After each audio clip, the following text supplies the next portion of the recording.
कहने लगे वलद्दालीन के बाद आमीन नहीं कहना चाहिए। मेरे पास लोग मसाइल पूछने आते हैं, अब तो मुझे बहुत सारी बातों में गुस्सा आ जाता है। थोड़ी थोड़ी तबीयत बादों का तलील रहने लगती है तो तबीयत अजीब सी हो जाती है। एक साहब आए मेरे पास थोड़े दिन पहले, कुछ खवातीन भी साथ, कहने लगे वलद्दालीन के बाद आमीन नहीं कहना चाहिए। मैंने कहा जी आपको क्या इतराज है? कोई भी दुआ को बंदा मांगता है तो सामने वाला अगर आमीन कह दे तो उसमें कोई हर्ज?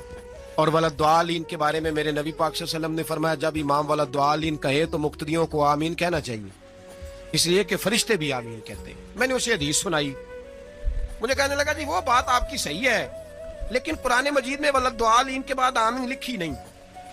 मैंने कहा यार आप मेरी बात समझे, मैंने आपको थोड़ी कहा कि लिखी है। मैंने कहा नहीं लिखी, लेकिन हुजूर का फरमान है जब इमाम वलद्दालीन कहे तो मुक्तदी आमीन बोलिए, मुक्तदी आमीन कहें, कह दिया तो मान जा।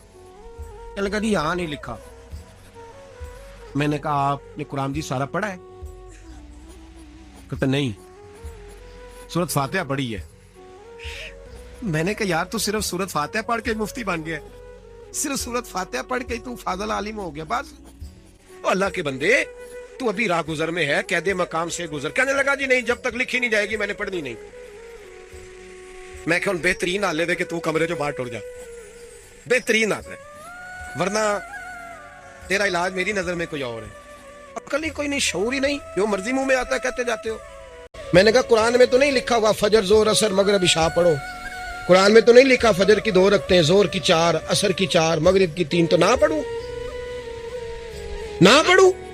ओ खुदा के बंदे, नबी पाक सल्लल्लाहु ताला अलैहि वसल्लम की शान ये है कि रब फरमाता है मैंने तुम्हें रास्ता बता दिया है, रास्ता बता दिया। अल्लाह वाती रसूल, जो कुरान में अल्लाह कहे वो भी मानो, और बाकी वो मदीने में मेरा महबूब बैठा हुआ है, जैसे जैसे वो कहता जाए वैसे वैसे करते जाओ। नमाज फर्ज हुई तो सहाबा ने पूछा हुजूर कितनी पढ़नी है, किस तरह पढ़नी है, रखते कितनी, वुजू कैसे, खड़े कैसे होना है? तो नबी पाक ने फरमाया आओ सल्लू कमा रही तुमूनी उसल्ली, जैसे जैसे मैं पढ़ता जाऊं वैसे वैसे तुम भी पढ़ते जाओ।